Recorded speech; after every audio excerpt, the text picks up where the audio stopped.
bem-vindos à segunda temporada do podcast do Observatório de Jornalismo. O podcast que traz especialistas, professores e profissionais para discutir os inúmeros temas que abarcam os estudos de regionalismo e de integração regional ao redor do globo. Meu nome é Bárbara Neves e eu serei a host de vocês nessa temporada. Olá! No episódio de hoje teremos como convidada a professora doutora Angélica Saraiva Schutko. Ela é doutora em Relações Internacionais pela UNB, com período sanduíche na Université Sorbonne Nouvelle, membro do Observatório de Jornalismo, pesquisadora associada ao Núcleo de Estudos Globais da UFG e ao Instituto de Relações Internacionais da UNB. Os principais interesses de pesquisa da professora Angélica incluem regionalismo, estudos europeus, União Europeia, Reino Unido, desintegração diferenciada, ou integração diferenciada, identidade europeia e política internacional. Desde já, queria agradecer a professora Angélica pela presença dela aqui no podcast do ODR, e hoje a gente vai trazer como tema as eleições na Itália e, de maneira geral, o fenômeno da extrema-direita e os impactos disso na integração europeia. Então, primeiramente, bem-vinda, Angélica.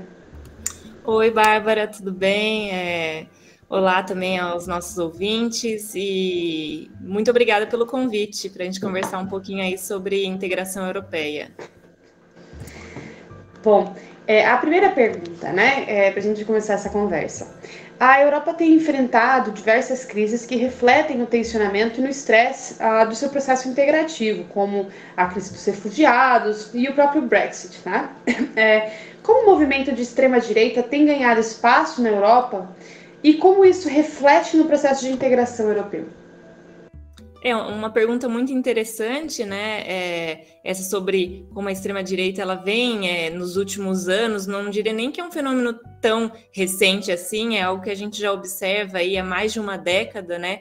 A extrema-direita ganhando espaço em diversas eleições nos estados nacionais. Então, por exemplo, na França, tanto nas eleições agora de 2022, né, com a Marine Le Pen chegando mais uma vez ao segundo turno contra o Emmanuel Macron e obtendo um percentual relativamente alto dos votos, como também há 5 anos atrás, que tivemos também esse confronto entre Macron e Le Pen no segundo turno nas eleições lá em 2017. Então, e para além da Marine Le Pen, a gente teve também um outro candidato mais radical ainda à direita, o Éric Zemmour.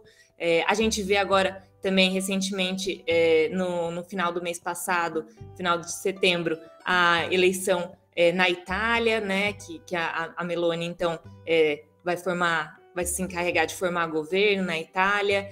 E a gente vê também esse movimento crescendo em outros países, até mesmo na Alemanha, que também é um dos motores da integração europeia, então com o Partido Alternativa para a Alemanha ganhando espaço dentro do parlamento alemão também, e em vários outros países, nos Países Baixos, na Suécia, na Espanha. Então, é algo que, além de ter essa expressão dentro dos Estados nacionais, a gente também tem observado dentro das eleições para o Parlamento Europeu. Então, a extrema-direita não ocupa mais espaço só dentro de cada país membro, mas também dentro das instituições europeias. Era um movimento que era muito liderado pelo partido UK Independence Party, né, o UKIP do Reino Unido. Então, em alguma medida, a saída do Reino Unido da União Europeia, que significou também a saída do país das instituições europeias, refletiu numa redução dessa extrema direita dentro do Parlamento Europeu, mas que ainda conta com representantes de partidos, por exemplo, da Polônia, da Hungria. Então, é um grupo relevante ainda dentro do Parlamento Europeu, então dentro de uma das próprias instituições europeias. E isso, né, acaba refletindo no processo de integração europeu, porque eles têm um mecanismo institucional de propagarem também as suas demandas e uma maior visibilidade que vai além dos estados nacionais de cada país membro. Então, é bem interessante pensar como que realmente esses partidos têm cada vez mais criticado a atuação da União Europeia em diversas crises, como você bem colocou, essas crises recentes que têm tensionado o processo de integração europeu, têm desafiado muitas vezes a coordenação de respostas coletivas por parte da União Europeia. Então, desde lá da crise econômica de 2008, né, que refletiu na crise do euro em 2010, passando pela crise de refugiados em 2015, passando pela pandemia mais recentemente, e agora com o conflito entre Rússia e Ucrânia. Então, a gente tem visto que a União Europeia procura dar respostas coletivas, mas, obviamente, há uma dificuldade em coordenar entre 27 Estados-membros, e essa extrema-direita ela tem pontuado que, muitas vezes, a União Europeia não é capaz de dar uma resposta ágil a essas crises, e que talvez os próprios Estados nacionais, adotando medidas mais nacionalistas ou protecionistas, teriam um desempenho melhor. Então, essa é uma das maiores críticas, né, que a extrema-direita tem colocado, e, por conta disso, tem barrado ou questionado, né, colocado obstáculos a um aprofundamento da integração regional. Eu não diria que todos esses representantes da extrema-direita demandam a saída do seu país da União Europeia, não necessariamente isso ocorre, mas todos têm um relevado grau de euroceticismo, né, de ao menos questionar qual que é o real papel da União Europeia e quais deveriam ser as suas capacidades e quais talvez deveriam ser as capacidades que deveriam ser devolvidas aos Estados nacionais. Né? Então, acho que, de modo geral, é um pouco isso. Essa extrema-direita ela vem ganhando espaço e ela reflete no processo de integração europeu por colocar alguns empecilhos, alguns obstáculos ao aprofundamento da integração em diversas áreas. Bom, obrigada, Angélica. E pegando nesse ponto que você mencionou agora do euroceticismo, ele se apresenta, né, como um fenômeno cada vez mais presente nesses debates políticos, tanto nacionais como no âmbito regional, dentro da União Europeia e dos países membros da União Europeia. E em um estudo que você publicou em 2020, você discute conceitos como integração diferenciada e desintegração diferenciada. Como que a gente pode compreender essa desintegração diferenciada? E a gente poderia relacionar ou dizer que a ampliação do euroceticismo pode ser em parte associada a esse movimento de desintegração por parte dos Estados-membros em diferentes esferas, temas e níveis? Uhum. Sim, bom, como você retomou aí um estudo, um artigo que eu publiquei em 2020, na verdade, eu acho que eu vou começar respondendo essa pergunta definindo um pouco alguns desses conceitos que aparecem na sua pergunta, né, para facilitar. Então, primeiro, entender o que é essa diferença que eu coloco entre integração e desintegração, né? Integração a gente vai entender como um aumento da cooperação, e aí seja no número de países que estão cooperando, seja em ampliar o escopo, então ampliar as áreas que a cooperação existe, seja em aprofundar ainda mais a cooperação que existe em determinadas áreas, então transferindo ainda mais competências que eram dos Estados-membros para o nível supranacional, por exemplo. Então esse adensamento da integração. E uma desintegração a gente entende como um movimento oposto, então uma redução, seja no número de países que participam dessa cooperação regional, seja no escopo, né, na área, seja também na profundidade da integração que existe. Então, é importante pensar que integração e desintegração são essas posições relativas e não fins específicos, porque muitas vezes quando a gente fala desintegração, o caso da saída do Reino Unido da União Europeia, ele é muito óbvio porque você pensa, um país saiu do bloco regional, então isso é uma desintegração. Mas a gente pode pensar em pequenas desintegrações, por exemplo, durante a pandemia, quando as fronteiras voltou-se a realizar o controle de fronteiras entre os países para evitar a propagação do vírus, e isso significava uma restrição à livre circulação dentro do espaço Schengen, né? Então, foi temporária, mas é um movimento relativamente desintegrativo. Por um pequeno período, sim, mas existiu. A mesma coisa em relação à crise de refugiados, lá em 2015, 2016, né? Então, a gente pode pensar também nessas pequenas desintegrações, como você falou, em determinadas áreas ou em determinados momentos do tempo. Uma desintegração que não chegou a ocorrer, mas que seria um grande exemplo, seria, por exemplo, lá na crise econômica de 2010 se a Grécia tivesse deixado a zona euro, ou se qualquer país em algum momento decidir sair do euro e retomar a sua moeda nacional. É uma desintegração pontual em uma área da integração, né, que é a integração monetária. Então, pensar nisso como posições relativas e pensar também que tanto a integração como a desintegração, elas podem ocorrer entre os Estados-membros da União Europeia, como com membros externos, né? Pensar que a União Europeia ela tem relações de cooperação muito fortes com outros países da região, então, por exemplo, Noruega, Suíça, inclusive com a Suíça, vários dos acordos bilaterais que existiam expiraram, né? Então atingiram o prazo e não foram renegociados, então há uma desintegração nessas áreas que não estão mais cobertas por acordos. Então, pensar um pouco isso, integração e desintegração são posições relativas. E pensar também no que a gente quer dizer com euroceticismo. O euroceticismo, como eu mencionei na pergunta anterior, ele pode ser mais brando, então, demandas críticas à União Europeia para que ela reforme o seu sistema, para que ela seja mais eficaz, né? Para que ela realmente tenha a capacidade de lidar com as demandas. E aí essas reformas podem, por exemplo, propor o retorno de algumas competências aos Estados nacionais, né? Ou um euroceticismo mais duro, né, que a gente diria, um euroceticismo mais forte, que aí sim o país ele demanda a saída da União Europeia. A saída do bloco é a única alternativa, né, o país ele adotando uma política individual, ele se sairia melhor. Então a gente tem esses pontos. Então pensar, como eu já comentei na questão anterior, que nem todos os movimentos de extrema-direita vão ter demandas de um euroceticismo duro, de saída da União Europeia. Né, a própria Meloni na Itália já moderou seu discurso, a Marine Le Pen na França também, nesse segundo confronto contra o Macron agora, esse ano, ela também moderou o discurso, porque, obviamente, esses países sabem da importância que a União Europeia tem para o funcionamento do país, né? É um bloco que existe já há mais de 70 anos, então muitas das leis, de todos os regulamentos que existem hoje estão no nível supranacional. Então é claro que a saída do bloco ela implica em muitas mudanças. A gente tem visto, como no caso do Reino Unido, né, que ainda enfrenta grandes dificuldades de adaptação ao estar fora da União Europeia.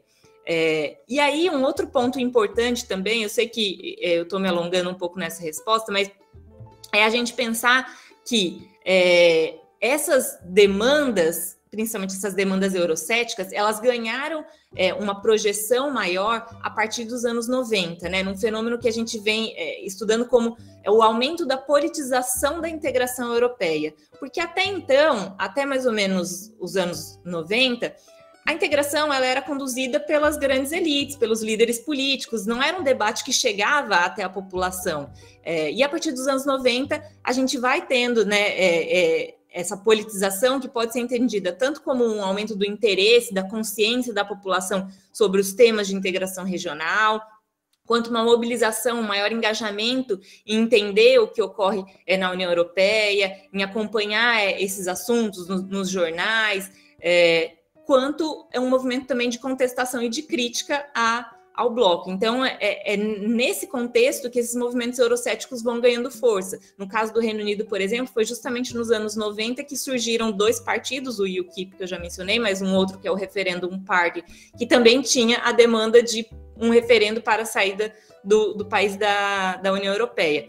Então, o que eu discuto tanto um pouco, na verdade, nesse artigo de 2020, mas mais recentemente agora no artigo que foi publicado pela Foro Internacional, uma revista do Colégio do México, que é como que o pós-funcionalismo ele entende essa mudança, né? Ele entende que, na verdade, essas pressões internas que o funcionalismo entendia que iriam gerar identidades coletivas e que aí o cidadão ele iria se associar mais, se reconhecer mais como europeu. Na verdade, essas pressões internas elas estão um pouco numa direção oposta, que o que a gente tem observado é que essa maior politização ela tem levado a um maior questionamento da população sobre a integração. E essas pressões, elas acabam direcionando também as ações dos políticos dos seus Estados-membros. Então, seja por meio de consultas populares diretas, então referendos, e aí a gente tem desde os anos 90 para cá os referendos que são obrigatórios em alguns Estados-membros para aprovação de novos tratados na União Europeia. Então, o Tratado de Maastricht, por conta de referendo na Dinamarca, gerou mudanças, gerou derrogações, né, opt-outs, que são exceções à legislação comunitária para a Dinamarca, por exemplo.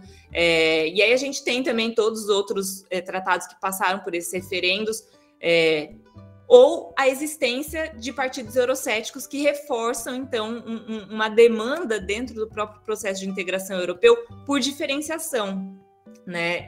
Então, é um pouco que o pós-funcionalismo ele entende que a gente passa do que existia lá antes dos anos 90 como um consenso permissivo, em que a integração ela existia quase que por um consenso, as pessoas não questionavam, não se interessavam muito pelo assunto, para um dissenso restritivo. Então, as pessoas agora questionam, criticam, e muitas vezes, ao se posicionarem, isso gera, né, como uma resposta, uma restrição ao avanço da integração em determinadas áreas.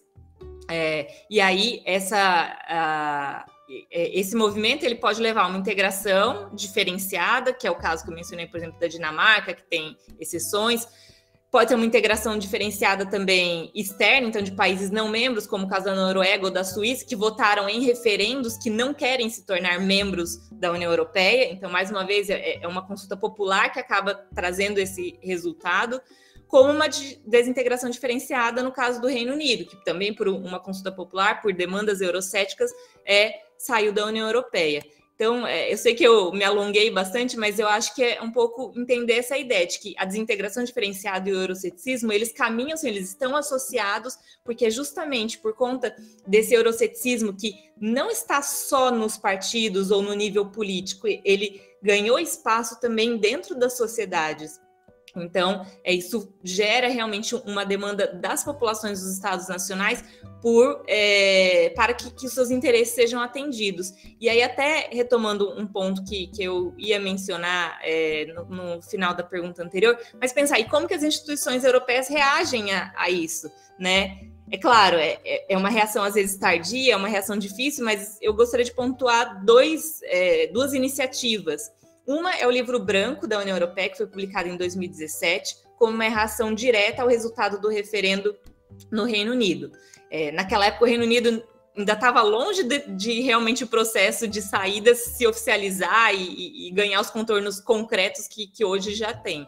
Mas era um livro que pensava em cenários para a União Europeia 27, então pensava já em cenários sem o Reino Unido, e é um livro que, na verdade, nem chega a ser um livro, ele é muito pequeno, mas ele faz um exercício um pouco de tentar imaginar cenários hipotéticos, e dentre os 5 cenários hipotéticos que ele imagina cenários de desintegração também, de redução das competências dos Estados nacionais, de focar, por exemplo, mais uma integração econômica e deixar de lado outras áreas que talvez a União Europeia não tenha tanta capacidade para lidar.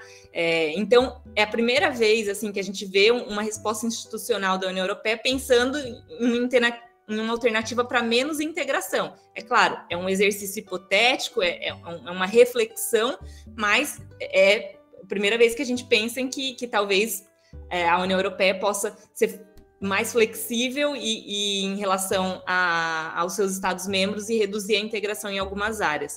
E uma outra iniciativa, aí talvez acho que para atender mais essa questão da participação popular, dessa politização do tema da integração europeia, que é a Conferência sobre o Futuro da Europa, que teve duração entre maio de 2021 e maio de 2022, agora, e que reuniu cidadãos em vários Estados-membros, quase como num foro público, com a participação desses cidadãos, para que eles colocassem as suas demandas, estabelecessem metas, né, e algumas ideias para que a União Europeia pensasse na integração para os próximos anos. Hoje essas ideias já estão todas formatadas num documento que está sendo analisado pelas instituições europeias, mas também é uma forma de dar voz maior direta à população, e realmente funcionou dessa forma com a participação de cidadãos, com a participação de parlamentares, né, dos Estados-membros.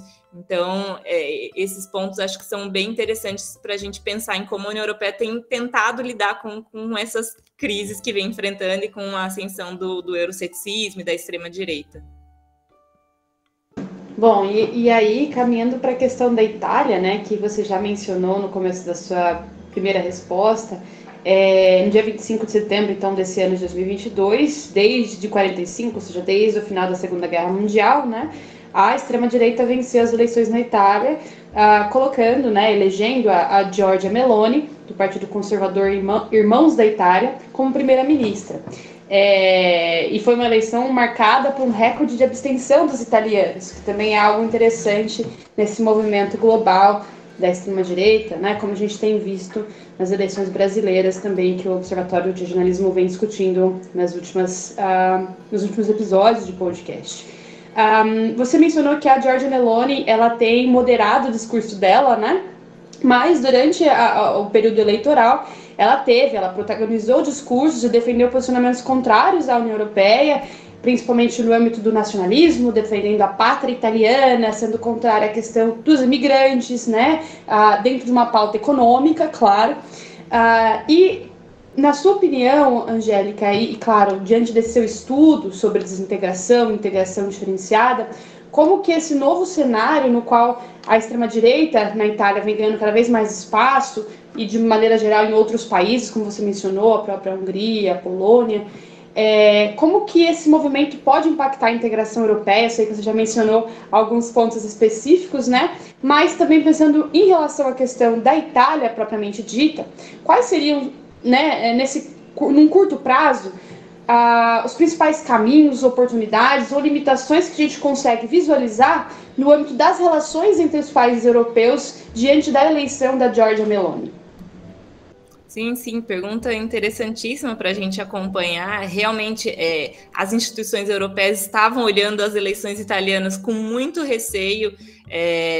Houve até uma resposta da Ursula von der Leyen que foi muito questionada, porque perguntaram para ela, e se a extrema-direita ganhar na Itália, isso antes do resultado das eleições? E ela falou, nós temos os instrumentos para lidar com isso. E isso foi visto pelos italianos como uma forma de, talvez, de interferência da União Europeia nas eleições italianas. Então, vários outros candidatos e ex-primeiros ministros condenaram a declaração da Ursula von der Leyen, inclusive políticos que não são de extrema-direita, mas que entendem que, assim, é uma declaração que você está, basicamente, o governo nem foi eleito e você já está dizendo que a União Europeia tem instrumentos para lidar com isso, um pouco também se referindo ao que a União Europeia tem colocado ao questionar as políticas na Hungria, na Polônia também.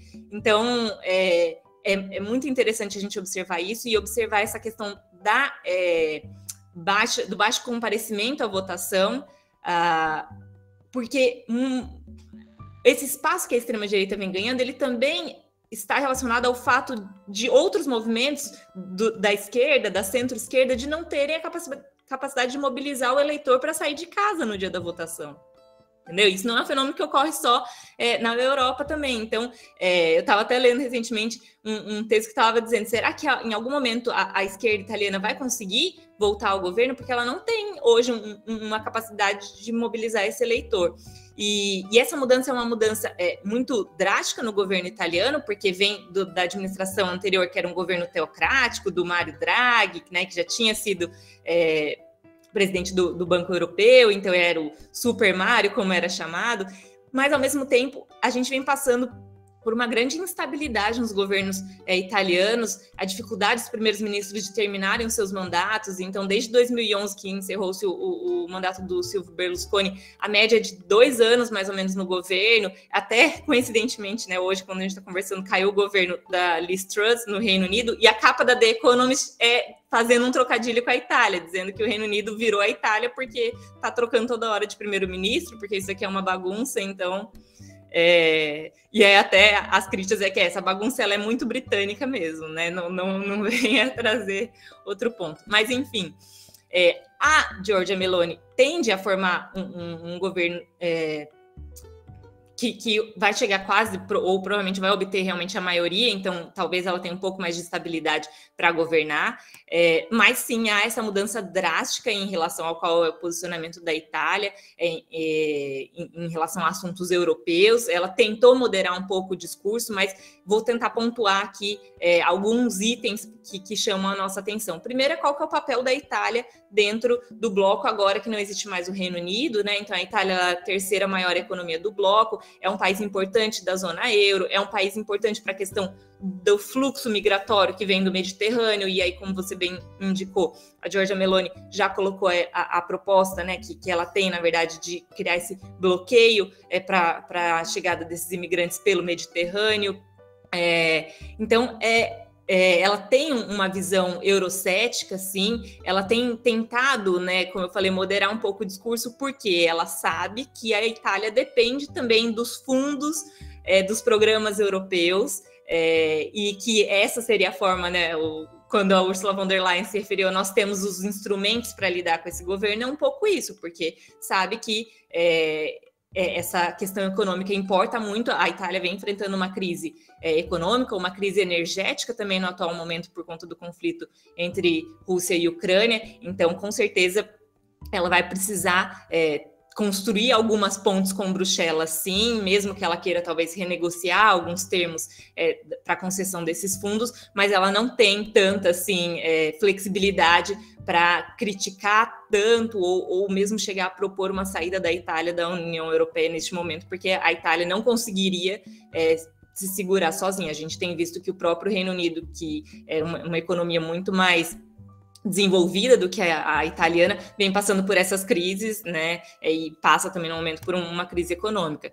Então, a atitude da Meloni, ela tenta colocar como uma atitude mais nacionalista, de proteção, então, desses interesses nacionais, um discurso bem protecionista, de identidade italiana, e que ela coloca como sendo algo que outros países já fazem também. Então, que ela não seria tanto essa novidade, um governo mais à direita, um governo mais nacionalista, ou um governo até mesmo crítico da União Europeia, porque a gente observa isso em outros países também, né? E aí a tendência no curto prazo é que ela realmente se associa a esses países, então a Hungria, a Polônia, a própria República Tcheca, né?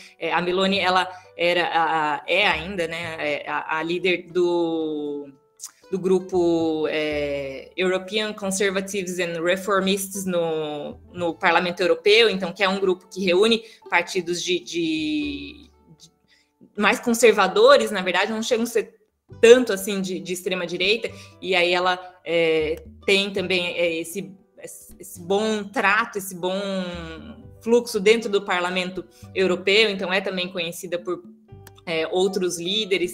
E um outro ponto que também deixou a União Europeia um pouco preocupada era a relação da Meloni com a Rússia, né? Por conta do conflito. Ela tentou se diferenciar um pouco do Berlusconi e do Salvini, que são os outros líderes dos partidos que estão na sua coalizão, né? Mas tentando se diferenciar, apoiando então as sanções que a União Europeia vem realizando contra a Rússia, né, condenando a invasão russa, mas ainda há também um pouco esse receio de que ela, por conta dos seus parceiros de coalizão, tenha um relacionamento mais próximo à Rússia, ao Vladimir Putin, ou então que adote um tom um pouco mais brando nas sanções que devem ocorrer. Pensando agora, então, só em fechar essa questão, como você pergunta, né, quais são, então, no curto prazo, essas mudanças e esse impacto, eu acho que o que pode impactar é realmente essa demanda por uma maior flexibilização da integração europeia, não necessariamente a saída da Itália do bloco, mas essa flexibilização para que essas políticas comunitárias se ajustem aos interesses nacionais italianos. E aí sim, uma maior dificuldade, então, de aprofundar a integração de modo geral e em áreas que sejam sensíveis para a Itália. Então, por exemplo, essa área migratória, a gente sabe que é uma área bem sensível. e possíveis aproximações, então, com os governos da Polônia, da República Tcheca, da Hungria, e aí a gente pode tentar pensar em como que vai se dar esse movimento desses países, se eles não vão acabar formando um próprio grupo dentro da União Europeia que vai ter muita força para colocar as suas demandas, né? Então, a gente vamos observar nos próximos meses como que vai ser a formação, a construção desse governo italiano. Angélica, excelente. Se você me permitir fazer uma pergunta extra, porque tem vários insights interessantes e várias vezes você menciona a questão do conflito da Ucrânia com a Rússia, né? E aí, claro, se a gente pensar numa questão histórica, a gente já está vendo aí um processo de crescimento desses grupos de direita, extrema-direita, grupos conservadores dentro da União Europeia, né? Dentro dos Estados nacionais. E aí a gente tem esse conflito Rússia e Ucrânia que parece tensionar e ampliar esse descontentamento popular, né, dentro da União Europeia em relação à institucionalidade e à capacidade de dar respostas às crises por parte da União Europeia. Então, a minha pergunta aí, na verdade, seria, diante desse conflito, dessa percepção, e é claro, você falou da Meloni, a possibilidade que os próximos a ela, né, os apoiadores têm em relação à Rússia, né, a própria questão energética é muito importante no cenário atual. Você acha que há uma percepção maior agora, diante desse conflito, de descontentamento em relação à capacidade institucional da União Europeia? E será que esse conflito entre Rússia e Ucrânia pode ser um fator de aumento desse descontentamento e aí, claro, dessa pressão por maior flexibilização ou até mesmo de maior desintegração da União Europeia para o futuro? Pergunta interessantíssima, né? Aquelas perguntas que a gente tem que ter uma bola de cristal, mas tentando pensar aqui em alguns pontos que eu acho importante.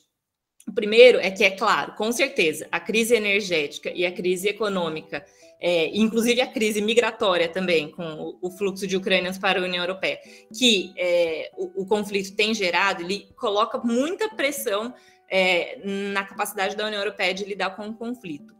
Mas, e aí, isso é um movimento interessante da gente observar, ao mesmo tempo, ele gera um efeito coesivo, porque é a primeira vez em muitos anos que a gente tem uma guerra dentro do continente europeu. Então, uma coisa é você falar de guerra quando a União Europeia dava apoio humanitário para a guerra que está acontecendo não ali no quintal do meu vizinho. Então, em alguma medida, por mais que existam, sim, muitas desavenças entre os países membros e uma crítica também muito grande, eu acho que há um movimento, e aí que não está só também no nível político, mas também no nível da população, de grande apoio à Ucrânia, né? Então de solidariedade realmente à Ucrânia, e aí a União Europeia tem tentado cumprir o seu papel de dar essas respostas e de se posicionar de modo muito forte contra essa invasão russa e dando sempre um grande apoio à Ucrânia, e até um movimento que a gente pode ver que se estende para além da União Europeia, porque eu acredito que essa iniciativa do Emmanuel Macron de formar a comunidade política europeia e o fato dessa reunião ter ocorrido recentemente, né, reunindo aí quase todos os países do continente, países candidatos à União Europeia, ex-membro da União Europeia, o Reino Unido. Então, também só foi possível essa comunidade política europeia ganhar contornos reais por conta da existência desse conflito. Então, pensar que há um efeito coesivo também